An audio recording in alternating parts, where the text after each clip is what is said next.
Welcome everyone to a casted game for Age of Empires 4! And today, spawning in the southeast corner of the map, playing in blue, we've got none other than Beasty QT, playing as the Jin Dynasty. And up against them today, spawning in the northwest in red, we've got Aoe4, playing as the English. Welcome everyone to Kerlauga. I believe that's how you say it. I'm not going to have another crack at it. I'm just going to stick with it, roll with it. Kerlauga, I'm pretty sure that's how you pronounce it. Either way, what we do know is this map is a water map, technically. It's got kind of two rivers on the sides of the map. As you can see here, already gone out to water both players, as you'd expect. Now, curious enough, Mounted Villager does pretty well here. Like, in a straight-up fight, the Mounted Villager just essentially wins. Has more HP than a regular villager. By far, by the way, and greater attack. Also, does mean that the dock goes up quicker, and because of the superior economy, at least in the really early stages of the game, the Jin Dynasty can get a fishing boat nice and quickly as well. I mean, it might not even come down to the economy. A lot of it's down to the fact that the Mounted Villager just builds a whole lot faster, and then the fishing ships actually train faster as well. So 27 seconds for a fishing boat. For the Jin Dynasty, for the English, it's a whole 30 seconds. Granted, their fishing ships are a little bit cheaper, but you'd rather have the fishing ship a little bit earlier if you can. Gets that food income nice and quickly. Now, English is a curious pick. It's a decent water civilization, but I think the Jin Dynasty, obviously we're getting to the grips with this new civilization and lots to explore, but they look like a decent hybrid map civilization because you can get on the water quite quickly, as you can see, trains faster, builds the dock faster. He's already got 3 fishing ships just about to be coming out. There it is. It doesn't seem like a lot of a difference, but in the long run, it can make a big deal. Now, I just noticed that the overlay is slightly awkward in terms of positioning, so we'll swap that over. Beasty goes on the right side, and Corvinus on the left. So, I hope you guys are having a great morning, good afternoon, or good evening, and hope you guys have been enjoying the content on the channel. Of course, we're back with Age of Empires 4. We took a bit of a break, and, well, obviously, there's nothing better than a new DLC to bring you back. I have been working on some other projects. I've been a bit unwell recently as well. You can probably tell from the voice.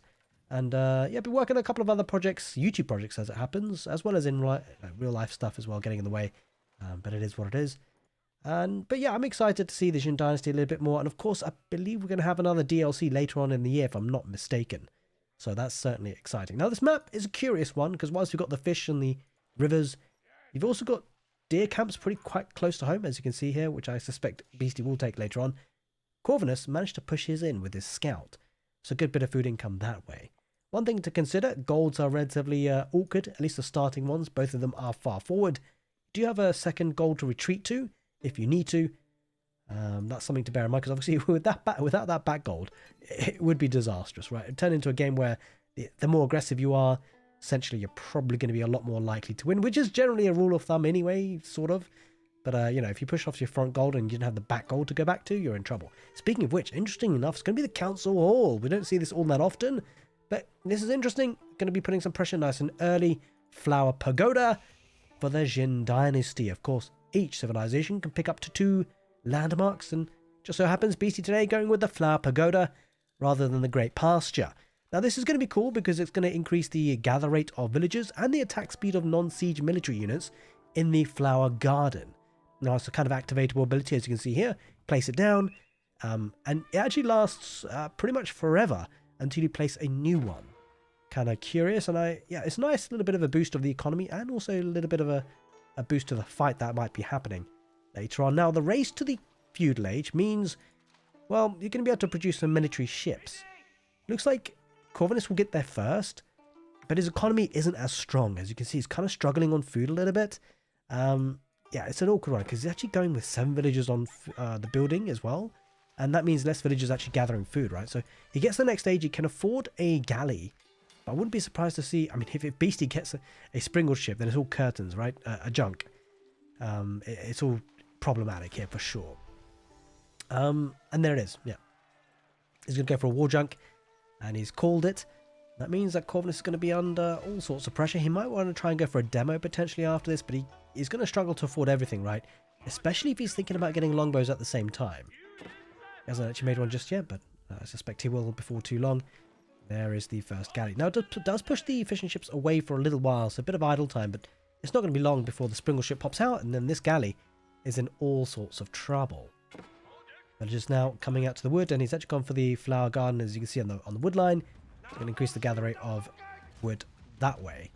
Now, yeah, this galley, he might even body block with the fishing ships. Doesn't have to. He's backing away, and he's going to heal, but it's going to be problematic, right? He's got... Oh, he's actually going to go for a springle ship. Demos can be a bit temperamental. If you don't land, you're in trouble. To be fair, actually, Corvinus doing a decent amount of damage. He gets 2 fishing ships. Not bad at all. Obviously, no more garrisonable space in this dock. And meanwhile, actually, to be fair, Corvinus doing a decent job of this. It comes down to the micro at this point. Nothing really happening on land at this moment, so we'll come back to that in just a moment. Yeah, it's going to be all good, actually, for Beasty. Wasn't expecting this. He's doing a great job here, Corvinus. Oh, with the demo now, he does have to kind of back away. He's going to get a connection on the Hulk. That is huge. If he takes that Hulk down, that is going to be first blood, at least in terms of military, and it would be very problematic. Fishing ships come out to repair. I don't think it's going to be enough. Oh, it is. Just about. Survives, but he might lose the galley. This could be awkward. He's trying to micro it back, but you got to feel like the momentum's definitely for Beasty, especially with the demo ship coming out. That could be curtains. He goes for it. Takes out 2 fishing ships as well. Not that it matters at this point, because once you've got no military on the waterfront, well, you're always going to struggle. Does get a demo of his own, but 1 demo is actually not enough to take the war junk out, especially with the healing. And now, yeah, Corvinus is going to lose the water. That's a big problem. Now, he does have farms he can retreat back to making, but it's going to be hard for that transition. It's not going to be particularly smooth. Interestingly, it looks like Corvinus is thinking about the Castle Age. He's floating a bunch of gold. I mean, he must be thinking of Castle Age at this point. Interesting play. Outpost coming out for Beasty. Understandable. He's actually going to go for a dock on the right side as well. You'll just see how quickly this builds, by the way. And also, one other thing to consider, not only does it build faster, it gathers faster. So when it goes for the shorefish, holy moly, does it gather fast. I wonder if he'll even show us at this point. But yeah, when Castle Age comes in, it's going to be an awkward timing here because he's going to run out of food before too long. So he's going to get to the Castle Age. Question is, what can he achieve with it? And what will he go with? I mean, he could potentially go for the King's Palace for a second town centre, bolster the economy that way, and slowly transition to farms. Maybe pick up a relic or 2. But doesn't feel like it's going to have much military for quite some time. That will allow Beasty to build up his economy. Let's take a look at this mounted villager. Holy moly. Wait, where is it going? He's got 14. Hello? He's got 14 food. I was going to go for a second dock, maybe? That's an interesting play. And I quite like it because one thing to bear in mind is that, yeah, it's a bit of an investment, but there's a lot of fish here to be had. And also, if Corvinus does try to go to dock on this right side, well, he's going to be containing with this, and it means that this dock can be free to continue the fishing. Speaking of which, fishing economy is back online on the West River. Looks like Corvinus has given up on the water, though, and is going for the King's Palace. So the way the game is panning out at this point, it feels like Corvinus might have to play a relatively heavy castle, because the economy behind this for Beastie is going to be incredibly strong. Always having water is such a good thing. And I can see a game state in which that, depending on the fights and how things go, Beastie could edge towards, we're talking way in advance here. There's going to be a lot of scrapping out in the Castle Age, but the Imperial Age timing for Beastie is unlikely to be slower than Corvinus's. Considering how Corvinus now, with a second town centre effectively in the Castle Age, is going to need to commit to some units to deal with the water. And Beastie's in a comfortable position. Sure, he's going to be out-teched with the Castle Age, but his economy is absolutely buzzing. Or at least it will be, once these docks have done what they needed to do and get plenty of fishing ships out. Now, granted, the economy count there at the top, 33 to 34, doesn't tell you the full picture, because Beastie does have 12 fishing ships. Now, the gather rate doesn't seem to reflect that just yet, but bear in mind, he's got a whole lot of wood coming in here, Beastie. There's the King's Palace. On the back gold, nice to protect that, as well as if you're playing 2 town centre, it's quite a good chance you might be pressurised at some point, and so getting control of that back gold is really, really important. We talked about it earlier in the cast, that if you lose your front gold, you've got the back gold to rely on, but if you haven't got the back gold controlled, then you're in all sorts of trouble.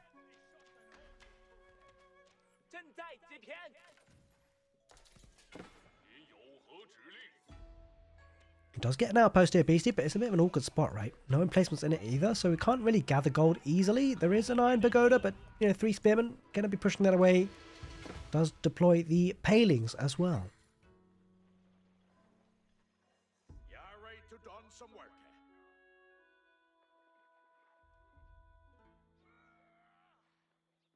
There it is. Farming transition. I had to take a quick break there, quick swig of some water. My throat is struggling these days, holy moly, but we'll get through, we'll get through. Going to protect the back gold as well. And also does actually deploy the garden. So these villagers will be mopping up the gold very quickly. Now this is something to talk about. If you guys aren't aware, there's a grassland. This is that. It's a building you can place on the grassland posts. You get grassland posts spawning once you build a landmark. Does lose an iron pagoda there, by the way. An iron pagoda around the back for Beasty. But yeah, the grassland posts, when you can build a grassland, pretty cool. It influences the stable. You can see a little horse just popped out there. You can actually use that horse to train units a lot cheaper. So you can see the double menu there build. Obviously, one is using the horse, one is not. One this side here using horses, the other side not.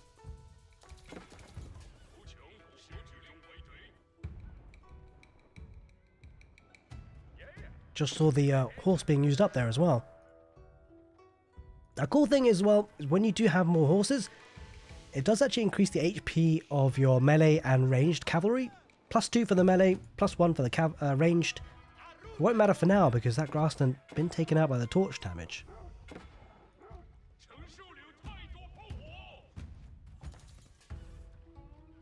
Now the problem for Corvinus is got to deal with an expanding economy for the Jin dynasties, up to 20 fishing ships. With the farming transition coming in nice.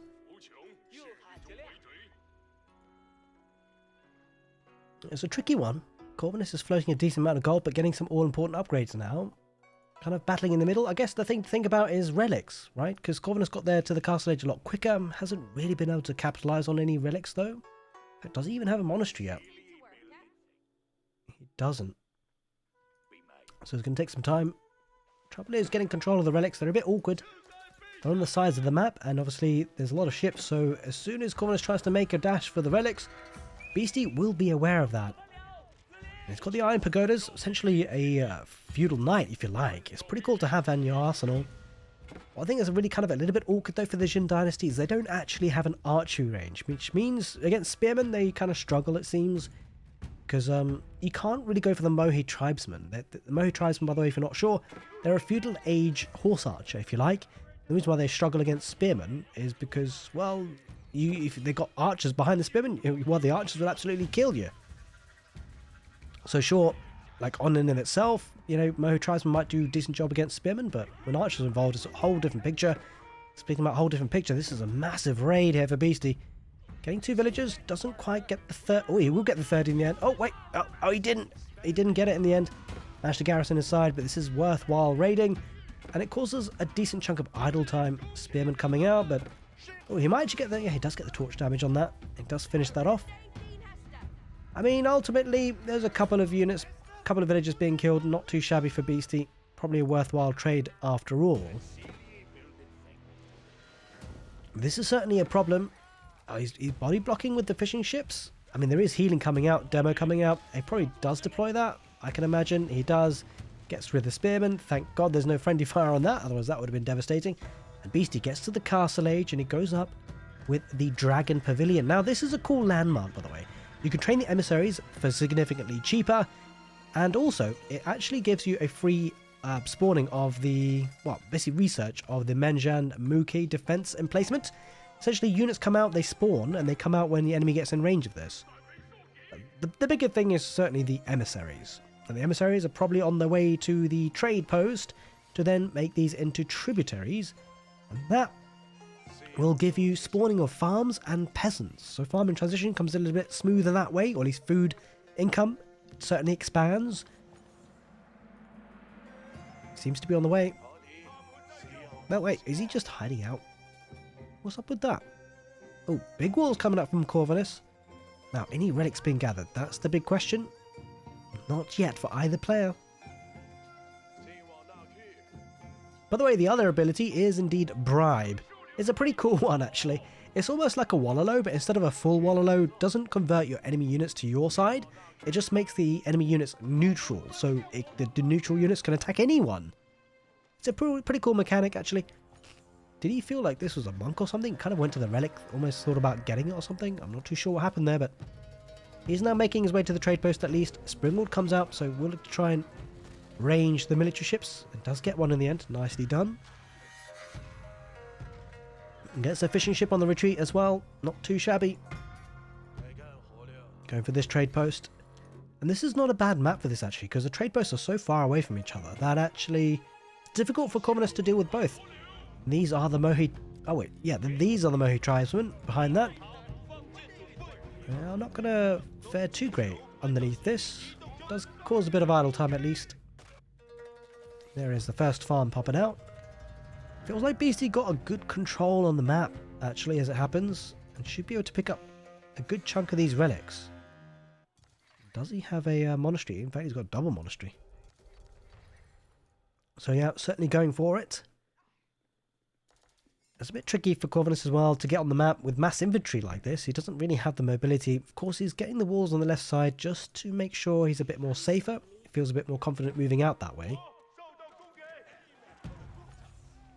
Tries to snipe out the junk. He's going to go for the fishing ships instead. Understandably so. Got to be careful that there's a demo on the way. I don't think... Oh, Corvinus has to be careful, right? He just has to be careful. Got to be cognizant of that possibly popping out.